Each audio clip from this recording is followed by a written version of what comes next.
So good morning, 7th and 8th grade. We are very fortunate to welcome back, if you were, and the majority of you were, students here in 6th and 7th grade, then you have already worked with either Ken or Nadine, a part of our now annual poetry residency.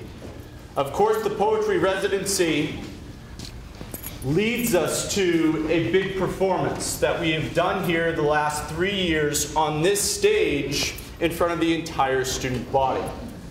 Because our school theme, which is right here, All the World's a Stage, William Shakespeare, and the command or empowerment is to find a stage.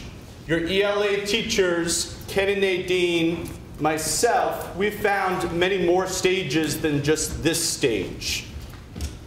And it's quite remarkable that many of you will not only be performing in front of the entire student body of students, faculty, and staff here at the middle school, but many of you will also be performing at one or both of the elementary schools, at one or both of the town libraries. And then the performance, which again will be done in front of our entire student body, will also be on YouTube for the world to enjoy. During this kickoff assembly, again, your focus, attention, and respect will be given to Ken and Nadine as they just model for you how poetry does come alive. So at this time, I introduce you to Ken and Nadine from the Poetry Company.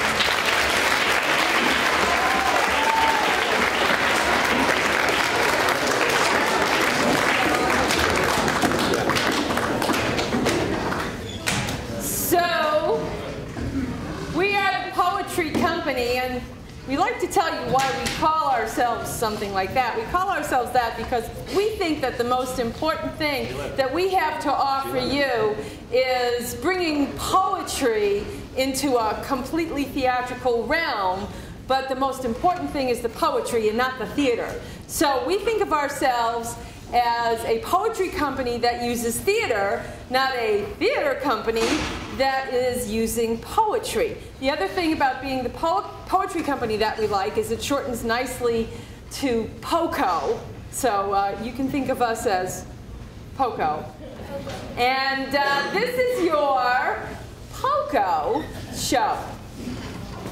There is a multitude of miracles to get down on our knees for, or to raise up our arms about, in this wondrous world, yet most go unnoted.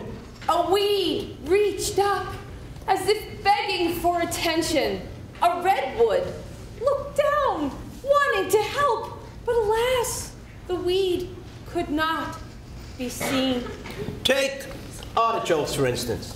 Most folks do not ever think about an artichoke, but if they do, it's just, oh, there's so much work. Never appreciating the lusciousness of that yummy, nummy morsel.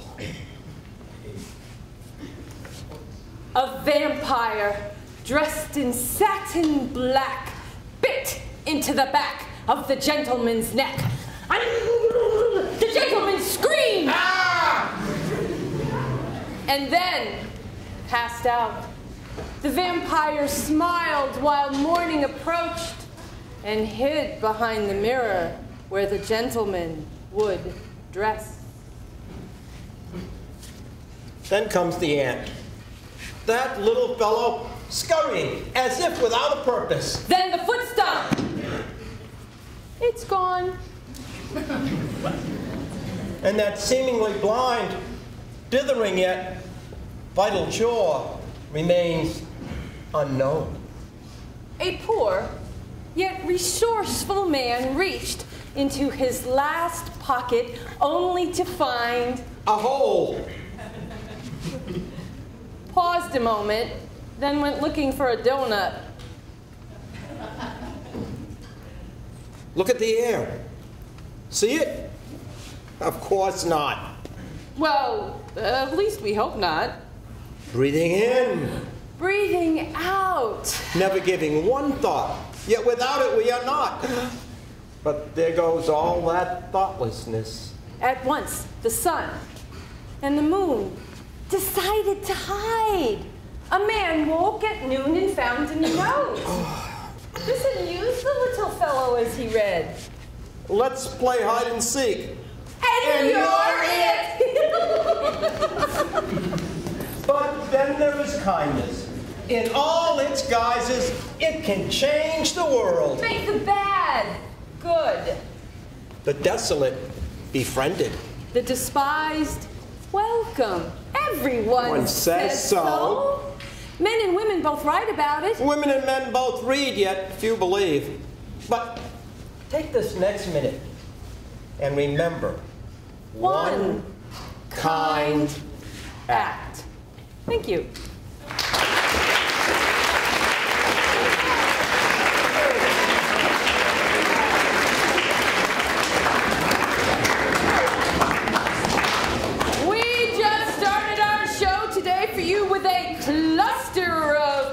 We did 5 poems for you, and all these poems were written by us. Anyway, with that in mind, we are now going to do a poem that was not written by us, that was written by a famous kind of old poet guy. And we're going to tell you a historical poem. This is a poem about a famous guy named Paul Revere. Yeah. And, you know, on the day that Paul Revere made his ride, it's actually a holiday in this state. It's also a holiday in only one other U.S. state. And I'm not going to tell you which one. I was totally surprised to find out which one, because I thought it might be a neighboring state, but it's not. So go Google it later and find out what it is. So we're going to tell you the story of Paul Revere, and first thing we want to do is tell you how we're going to use the chairs, because of course after we get done with the show you're going to be back in poetry performance land and you're going to have to figure out how to use chairs. So this chair in Paul Revere's ride is going to be the tower of the Old North Church, where Paul gets the famous signal, 1 if by land, 2 if by sea.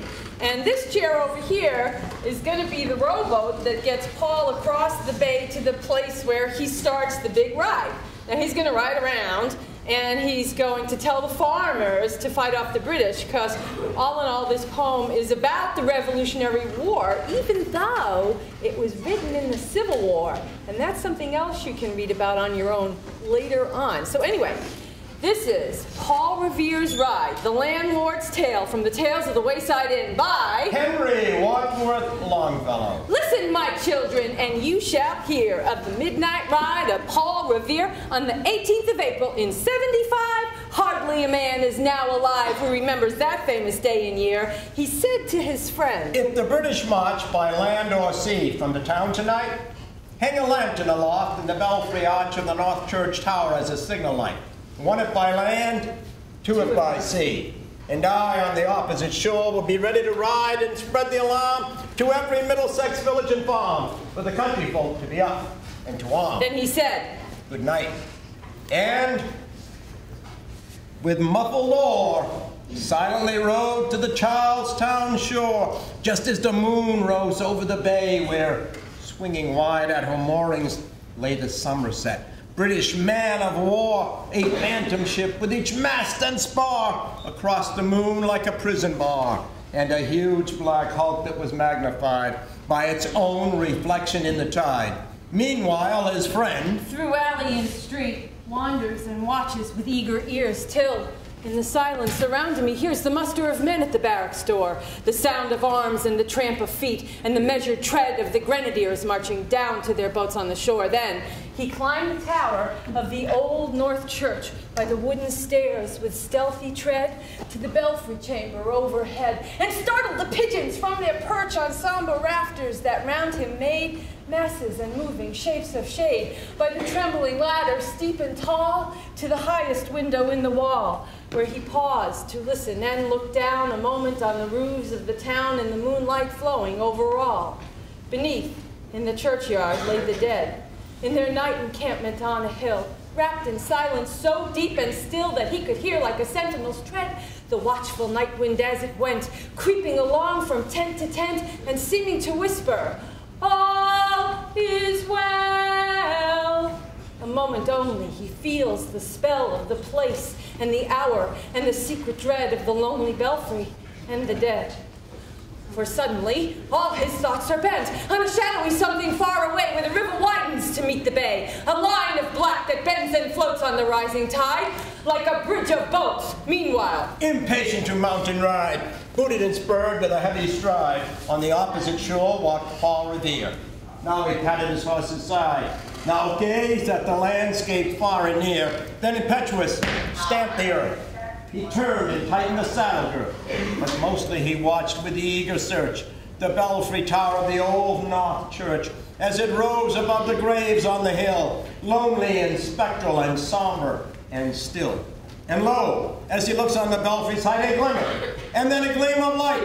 He springs to the saddle, the bridle he turns, but lingers and gazes till full on his sight. A second lamp in the belfry burns. A hurry of hoofs in the village street, a shape in the moonlight, a bulk in the dark, and beneath from the pebbles in passing a spark struck out by a steed flying fearless and fleet. That is all. And yet through the gloom and the light, the fate of a nation is riding that night. For the spark struck out by that steed in its flight kindle the land and the plains with its heat. He has left the village and mounted the steep, and beneath him, tranquil and broad and deep as the mystic meeting the ocean tide. And under the alders that skirt its edge, now soft on the sand, now long on the ledge, is heard the tramp of his steed as he rides. It was 12 by the village clock as he crossed the bridge to Medford town. He hears the crowing of the cock and the barking of the farmer's dog. He feels the damp of the river fog that rises after the sun goes down. It was 1 by the village clock. As he galloped into Lexington, he saw the gilded weathercock swim in the moonlight as he passed. And the meeting house windows, blank and bare, gazed at him with a spectral stare, as if they already stood aghast at the bloody work they would look upon. It was 2 by the village clock when he came to the bridge at Concord town. He hears the bleating of the flock and the twitter of birds among the trees. He feels the breath of the morning breeze blowing over the meadows brown. And one was safe and asleep in his bed, who at the bridge would be first to fall, who that day would be lying dead, pierced by a British musket ball.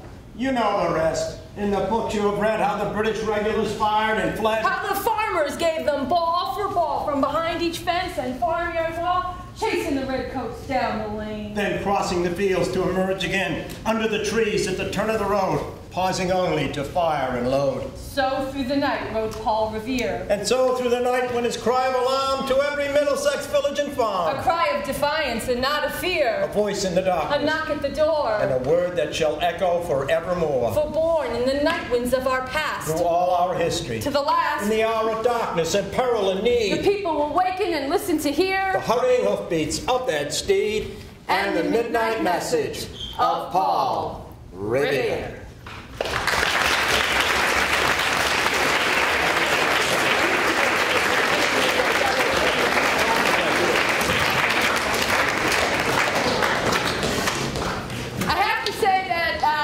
We're very grateful that you could sit through such an extended presentation of a poem. We like to do a long narrative as second in the show, but we were kind of wondering how come Paul Revere's right, these history poems are so long, and we thought, well, maybe it's just because it's history, and then we figured it was just the guy who wrote the poem.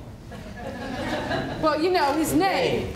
Henry Wadsworth Longfellow. I mean, if his name was Henry Wadsworth Short Guy, we probably would have done a haiku, you know? But anyway, it's Longfellow. Yeah, so that's why they're long. So we thought now that we would take you further back in time and do some way back in time. Yeah. But this next poem is a little too big for us. Well, wait a minute. I'm not sure we can do it for them. I got to ask them a question. Okay, ask them a question. Yeah. Now, be honest about this, okay? By raising our hands, how many people have ever heard of someone named Lewis Carroll? Oh, I love that. Wow. That's way more than usual. How about this? How about a story called Alice in Wonderland? Well, I bet you figured it out now. Lewis is the fellow who wrote Alice in Wonderland. He also wrote the sequel, Through the Looking Glass, and from there we're taking out a poem that's called Jabberwocky. and we're going to perform it for you right now. But what we're going to need is 3 volunteers from the audience to help us act it out.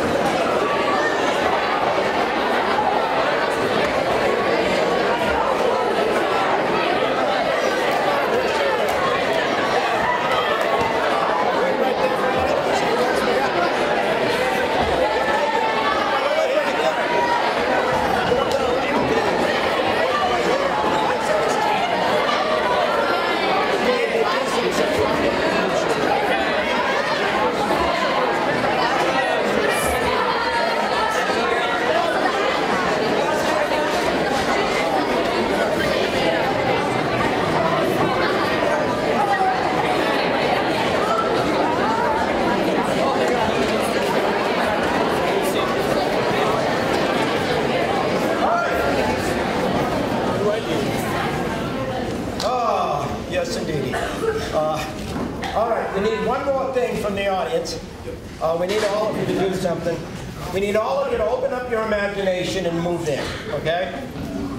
That's something Nadine and I did many years ago, and we've never thought of moving out. But we want you to imagine that instead of being in this audience right now, instead of being in this cafeteria, even in the school, right now you're in a place that Lewis Carroll calls the Tulgey Wood. I know that sounds weird, but Lewis was famous for making up words. But just imagine, the Tulgey Wood is nothing more than a friendly forest. And we've been living here almost forever. Most days, things go really smooth. But every once in a while, we get terrorized by a horrible, a hideous, a terrifying monster. And there he is, right over there. Yes. Oh, no. Do not fear. You see, today is our lucky day, because with us in the Tulgey Wood today is our hero.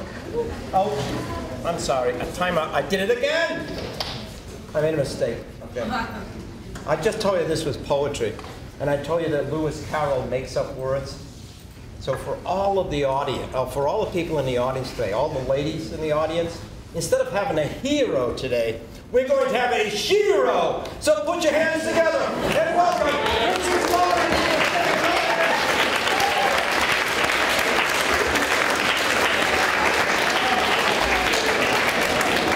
Now, Princess Lauren is going to save us from this hideous creature, because she has 2 things in her possession.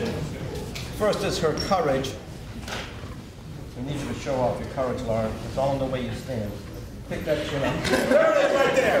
That's that courage right there. But she also has in her possession something that Lewis Carroll calls a vorpal blade. Now, Lauren, that's just another one of those made-up words. It's nothing more than a heavy metal sword. But we need you to take that sword out and show it to everybody. Take it out! Put it back, Lauren. Nadine, that looked good, but something's missing. See, this is why it's always great to have a repeat audience for the Jabberwocky poem, because they actually know in advance that they will be proclaimed sound effects department, and they also know the sound that a sword makes coming out of a long metal sheath. So, with Shing in mind, Princess, take out your sword. Shing! Put it back, Lauren. That's right, it makes the same noise going back, guys. I mean, how would you say Shing back?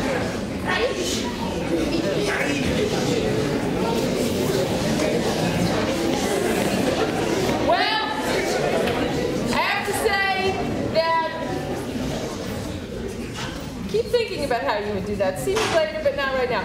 So, what we're going to do now is we're going to introduce to you, what's your name, sir? Cameron. Cameron, I don't do this for everybody, but we like actors to show their hands. Seriously, when we get in your classroom, one thing we don't like is that tube arm effect. So I take a moment to tell you about that now, because sometimes I don't have that much time in class to talk about those things. But Cameron here is going to play the dastardly, the deadly, the evil Jabberwock monster, and when he comes out of the Tulgey Wood to do his dastardly deeds, the poem says he must whiffle and burble. That is in the poem. When you act out your poems, you have to do what the poem says. The poem says you have to whiffle and burble. Now, did you whiffle and burble last year? No. No.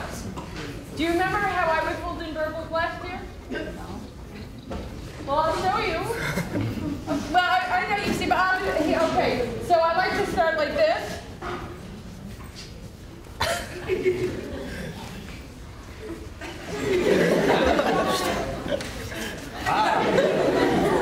Now you have to say it, okay?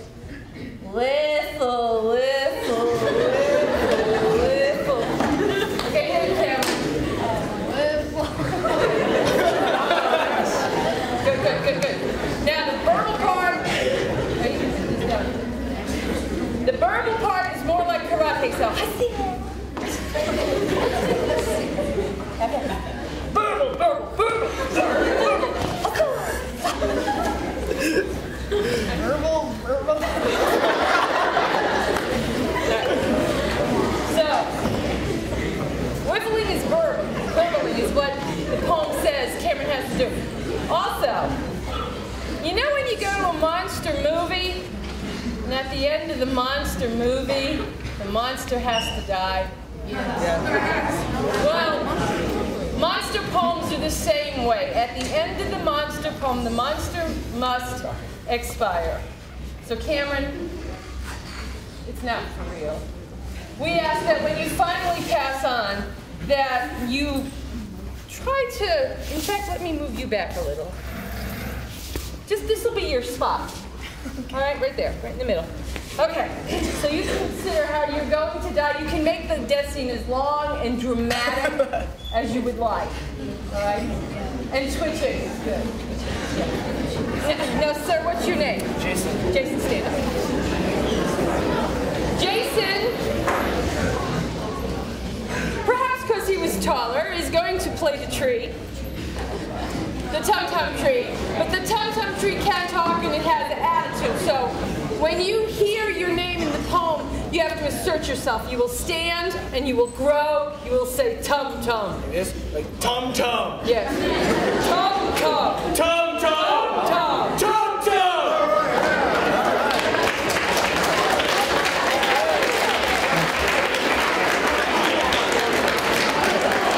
Okay. I'm going to be your narrator, but there's one more character, lady. What? There's one more character. Lauren, I'd like to introduce your great-great-grandmother. Hello? I'm going to go on the other side. Okay. Okay. Okay, now you know where we get the term, the stage is set. This is Jabberwocky by Lewis Carroll. 'Twas brillig, and the slithy toves did gyre and gimble in the way. Old Mimsy where the burrow grows, and the mome rasp outgrade. Listen to Grandma, Lauren.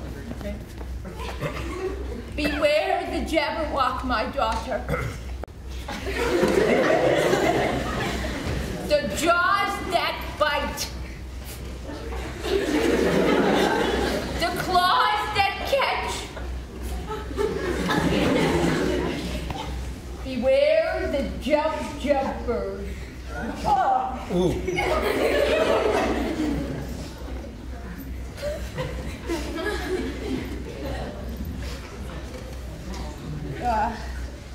Beware the jumpers. And shun the frumiest bandersnatch. Go get them, girl. She took her bauble-bladed hand.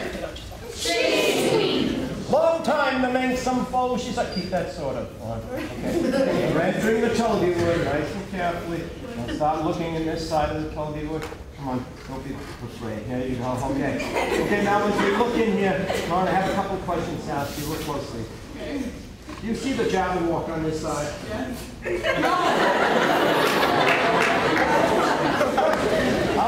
However, maybe, do you see anything we might call scary? Yes. All right, I won't ask you to identify them. You're a little tired, so why don't you put your sword away? So rested she by the tum-tum. Tum-tum! Oh! Tum-tum! And she stood a while and thought. And as in oofish thought she stood, the Jabberwock with eyes aflame came whiffling through the tulgey wood. Oh my. burbling as he came. What? Burbling as he came. Oh, yeah. Verbal. Run away from him. Chase her. Wait. Oh, Bridget, you left the door. Give it to him. 1, 2. 1, 2. And 2. And 2.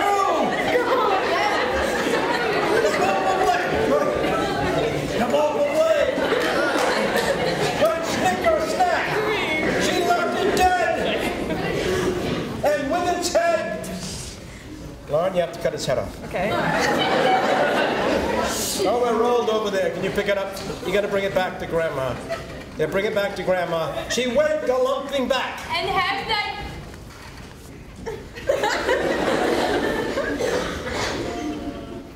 And hast I slain the Jaguar? She chortled in her joy.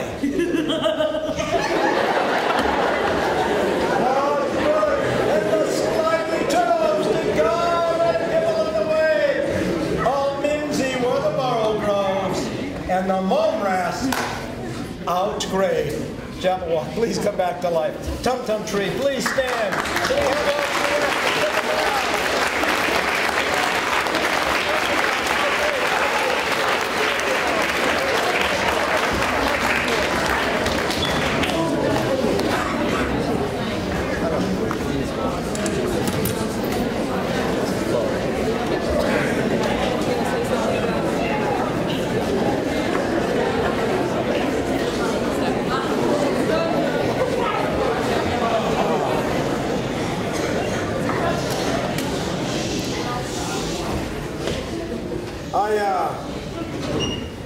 I know we don't look it, but that's a joke.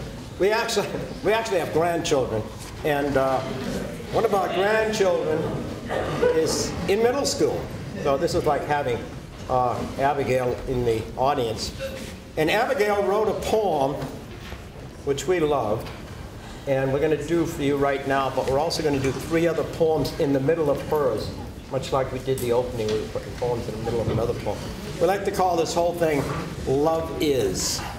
By Abigail Jankowski, who is in middle school. I just said that. Okay. That was the official way. Love is a consequence. A reward. A gift. A wish. I hoped that he would love me.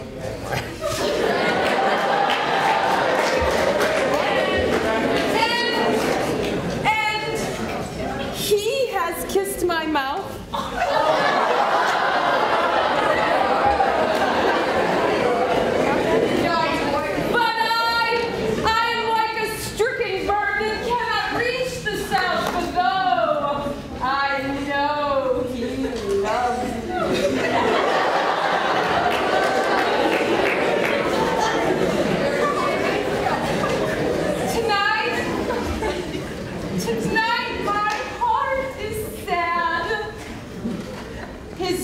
Not so wonderful as all of Love is something to spend. To lend. A friend is a friend to the end. A friend is one who will lend. A friend is one who will borrow. A friend will be there tomorrow. Because a friend is a friend to the end. Love is a prize, but never a lie. I loved my friend. He went away from me. There's nothing more to say. The poem ends soft as it began. I love my friend. Love is a heart, but never shattered. Thank you.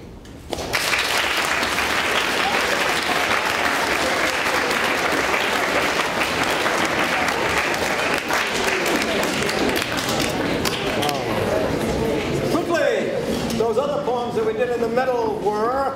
We did The Kiss by Lucille Clifton. We did Poem by Langston Hughes. And we did Friend by Ken Delano.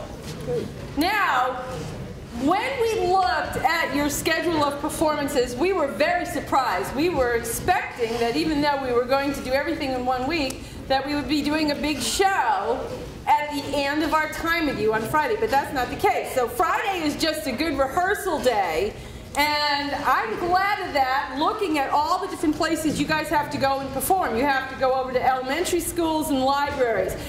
You know what your audience is going to be? It's going to be little kids. In the library. In the library, Oh, the especially. elementary school, too. There'll be younger kids, too. So with that in mind, we decided to do a poem for you that we do for elementary school and show you the setup and how we set it up and how we did it. And then when we get into classrooms and we start getting you set to do your shows in libraries, we can have that in mind. It'll be a model that you have seen. So we're going to do a poem by Edward Lear that is called The Jumblies. Now, this is how we set it up. I'm being very clear. This is what I would say to Ken. He would introduce the poem, and I would say to him, what are Jumblies? Jumblies, their heads are green and their hands are blue. Their heads are green? They're creatures, and their heads are green and their hands are blue. And what did they do? They went out to sea in a sieve.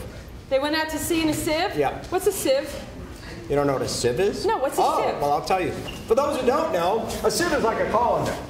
You know, like when you're cooking and maybe you're making spaghetti and it's in the water and you want to drain the water off and you put it in the colander, it's got the holes in it. Well, a sieve is like that. It's got holes in it and it lets all the water out. So they went to sea in something with holes in it? Yeah, we'll let all the water out. But wouldn't it let the water in? I guess they didn't think about that. So the Jumblies, we can figure they weren't too smart? I just said their heads were green and their hands were blue. So their heads were green and their hands were blue. And they went to sea in a sieve which has holes in it. Yeah. Okay. Well, okay. So their heads are green, their hands are blue, and they went to sea in a sieve. Now we always like to have choral speaking with elementary schools. It's called call and response, and this is a great. So bring yourself back to elementary school, if you will. Please be in 3rd grade now. Yeah. Good job.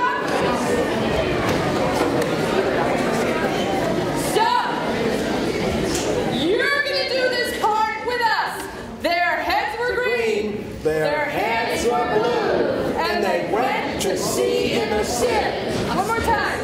Their heads are green, their hands are blue, and they went to sea in a sieve. That's great, because seriously, if you're doing a poem for elementary school, and it's a poem they've heard, especially a chorus that winds up repeating itself, they're going to say it with you. Because what they're doing is trying to prove to you, hey, I know that poem. And they're just going to join in, so get used to it. Okay? Anyway, once again, this is the Jumblies. Wait a minute, we got to show them their cue. Okay. Yeah, so we're going to do this little dance, and when we jump, that's when you come in with heads green, hands blue. One more time, here we go. Far and few are the lands where the Jumblies live. Their heads are green, their hands are blue, and they went to sea in a sieve. Now we always tell the kids you're going to get 6 chances to get that right, so don't worry too much. Once again now, this is the Jumblies by Edward Lear.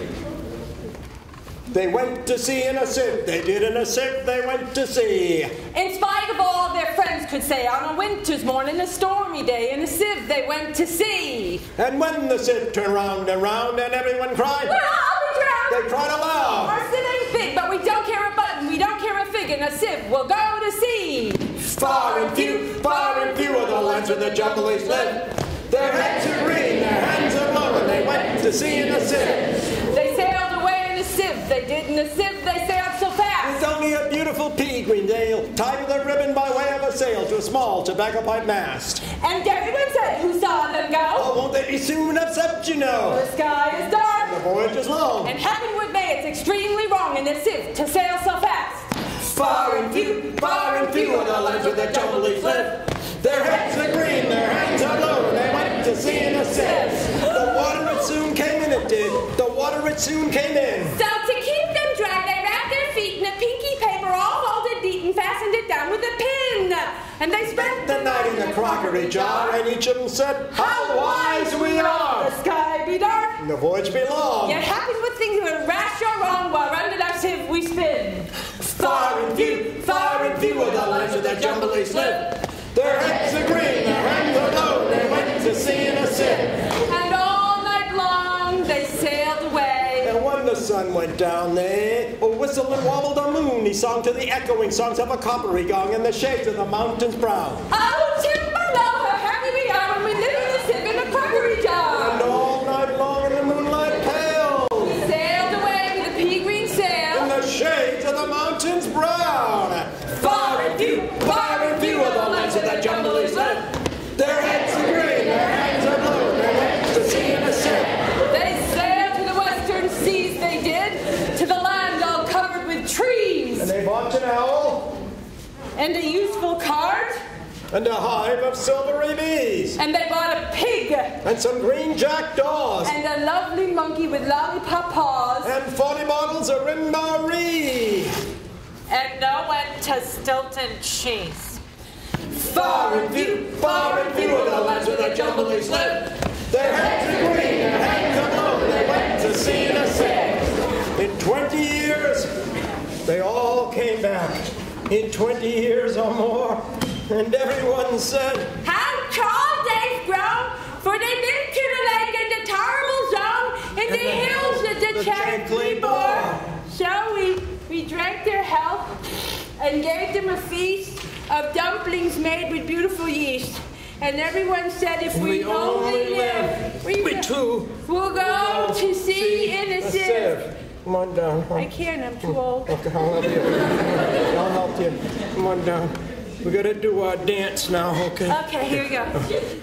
Far and few, Far and few, far and few, far and few. of the lands of the jumblies live.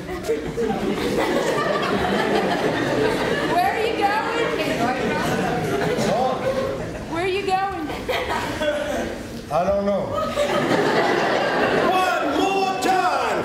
Far and few of the lands where the jumblies live. Their heads are green, their hands are blue, they went to sea in the shade.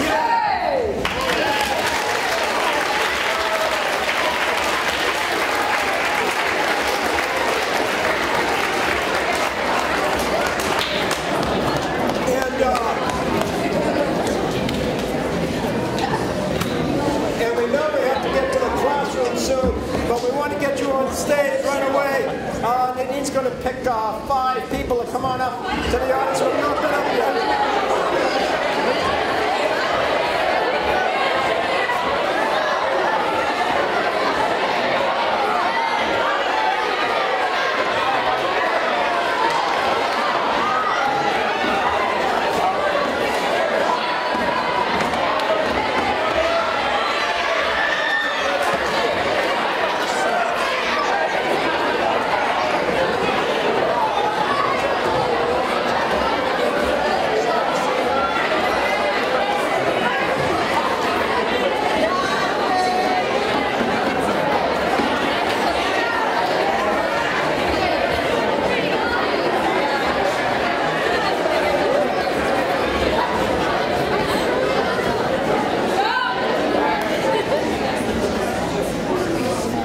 I'm talking to Madeline, and I was saying I got to change your name to Maggie for this poem, and she goes, oh, I remember this one from last year, so I like people with good memories.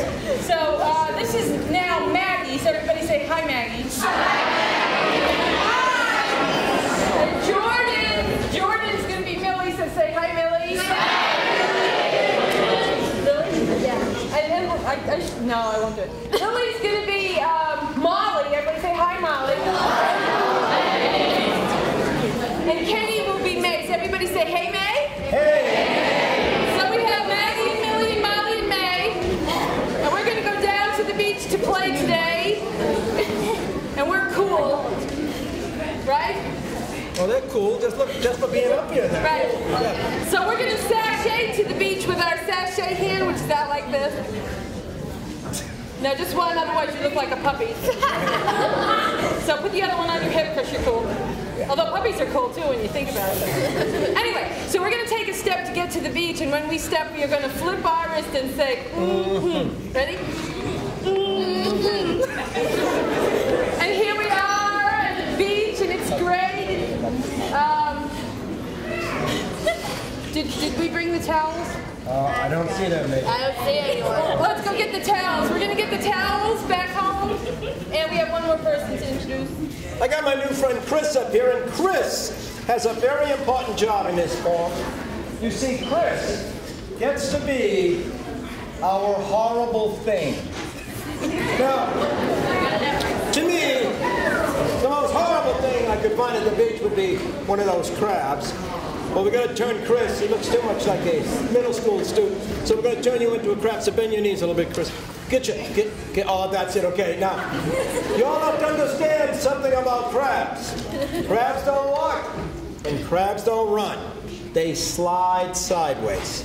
So, Chris, I'm going to go to my right to demonstrate. I'll go to the right, and then you follow me. It should look something like this.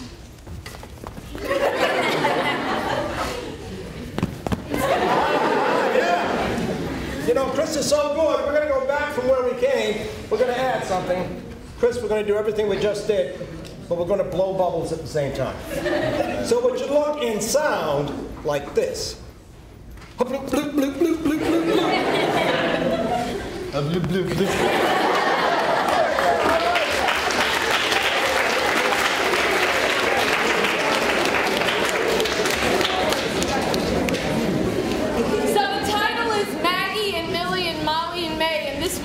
By E.E. Cummings, and the title and the first line are the same. So if you feel like saying Maggie and Millie and Molly and May, you can. Here we go. Ready? Maggie and Millie, Molly and May went down to the beach to play one day. Maggie discovered a shell that sang so sweetly.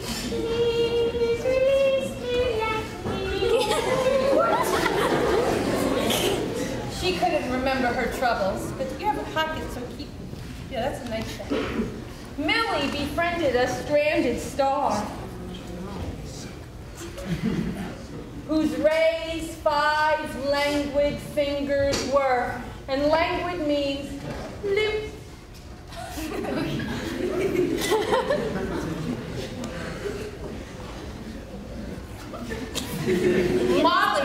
Molly was chased by a horrible thing.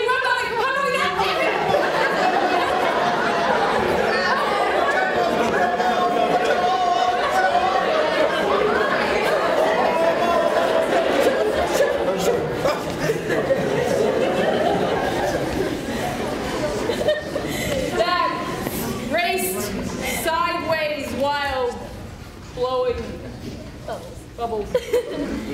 May came home with a smooth, round stone. Can you hold it up? Everybody say, ooh. Everybody say, ah.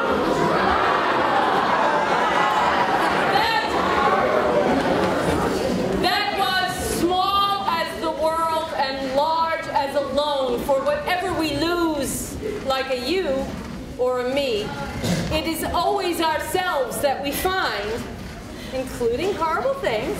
Can I have your claw? Yeah. In C. Grab a hand down the line, lift him up, take a bow.